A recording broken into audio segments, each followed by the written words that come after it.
It was just another Tuesday afternoon when my life changed forever. I was waiting in my truck outside Oakwood Elementary, watching for my daughter Ann. She's 7 years old and has a form of muscular dystrophy that requires her to use a walker. Despite everything, she's the bravest kid I know. I always park in the same spot, close enough to keep an eye on her, but far enough to let her feel independent. We came up with that plan together after her mom passed away last year. Cancer, the worst 6 months of our lives. But we got through it. Now, it's Justin and me against the world. I spotted her coming out of school doors, her purple walker moving slowly as she made her way along the sidewalk.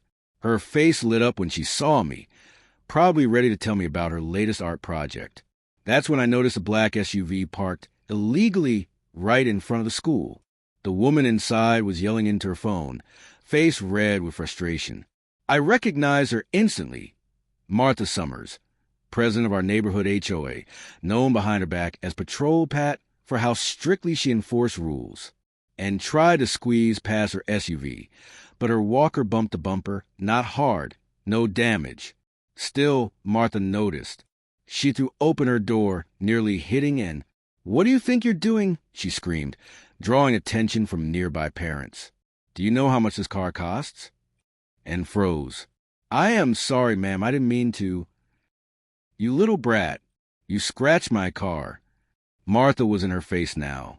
I started moving to the crowd, about 20 feet away, when Martha reached into her purse and pulled out a small black gun.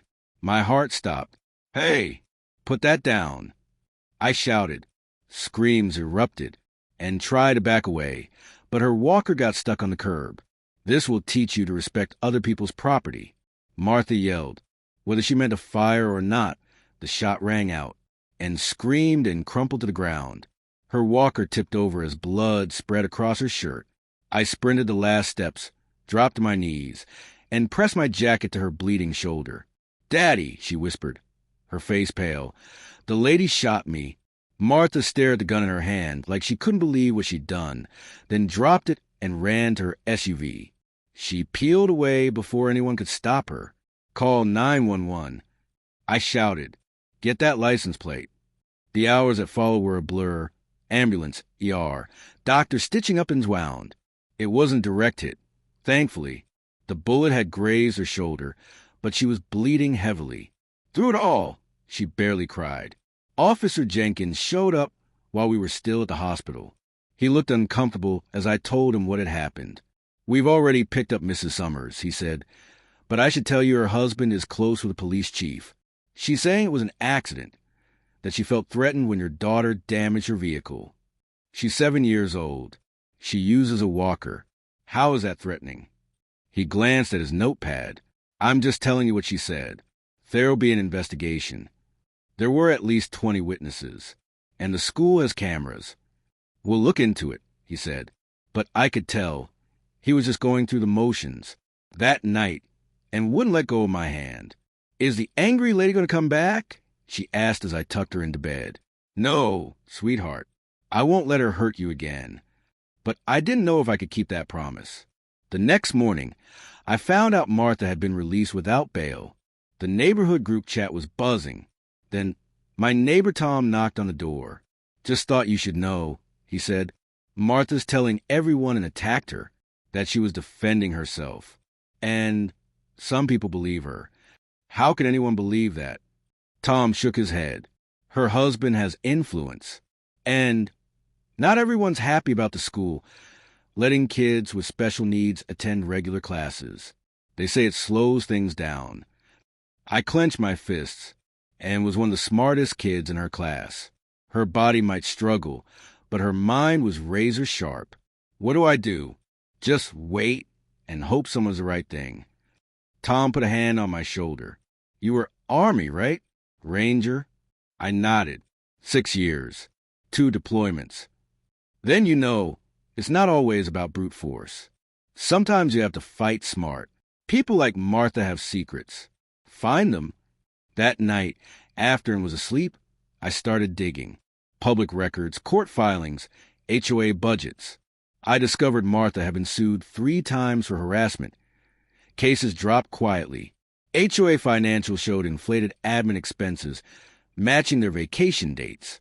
Her firearm permit had been approved under suspicious circumstances, just after Robert's bank approved a loan for the police chief's new vacation home.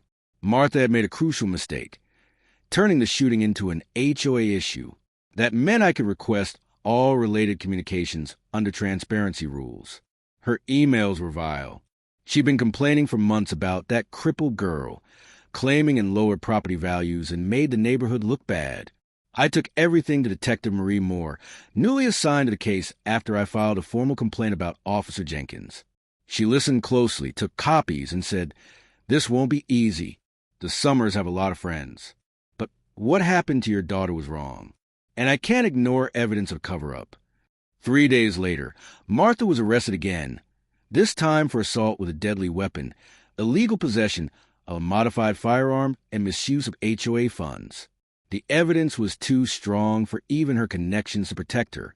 Helping and feel safe again was the hardest part. She had nightmares about the gun lady for weeks, refused to go back to school. The scar on her shoulder slowly healed, but the fear took longer. Her classmates sent cards. Her teacher visited, brought assignments. Neighbors organized a meal train. Tom's wife started a fundraiser. Our community, the real community, showed up. 2 months later, Martha's trial began. Her high-priced lawyer painted her as a respectable woman who made a mistake. But the truth couldn't be hidden. The modified gun, the hateful emails, the history of bullying. When in testified, I was scared she'd freeze. But my brave girl sat tall. "I didn't mean to bump her car," she said. I said sorry. But she got really mad and said bad words. Then she took out a gun and said she'd teach me a lesson. I was scared and tried to run, but my walker got stuck. The jury took just 3 hours to convict. Martha was sentenced to 7 years in prison. Robert sold their house and left town.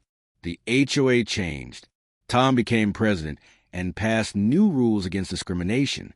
The school added more cameras and hired a crossing guard and began to heal.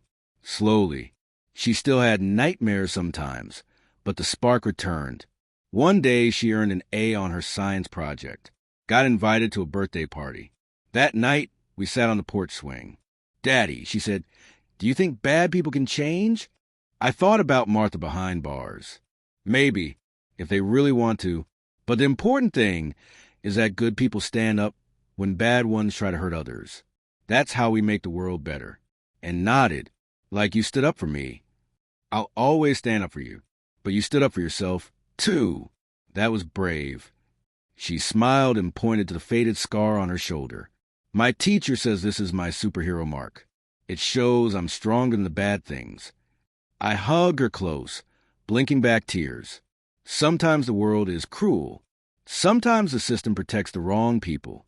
But that evening, with my daughter safe beside me, I felt something I hadn't in a long time. Hope. Thank you for watching Untold Realites.